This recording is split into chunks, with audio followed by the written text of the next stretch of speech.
Speaking in northern Cucuta, which borders Venezuela, Haley said the funds would go toward water sanitation, health needs, sterilization and medicines and things like that to really help the Venezuelan people.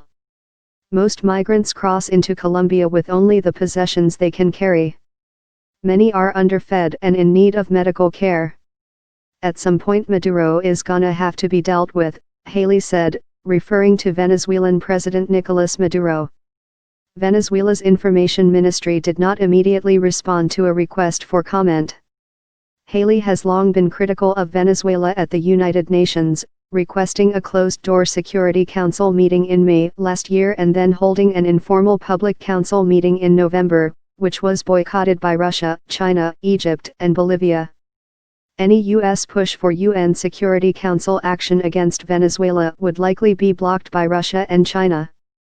U.S. President Donald Trump has imposed economic sanctions on Maduro and members of his cabinet after accusing them of undermining democracy and violating human rights.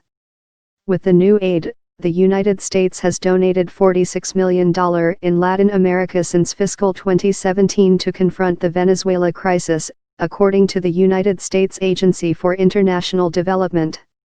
This is a crisis where the region has not been as loud and active as we would like to see, Haley said. The world in general needs to realize that we have a dictator in Venezuela that is doing everything to protect himself and sacrificing all of the Venezuelan people to do it. During a visit to a soup kitchen for migrants, Haley spoke with Gabriela Gil, 25, who fled to Colombia from Venezuela with her husband and baby. In one of his final acts in office, former Colombian President Juan Manuel Santos last week gave more than 400,000 Venezuelans permission to stay in the country for up to 2 years. The migrants will have access to certain social services like public health care.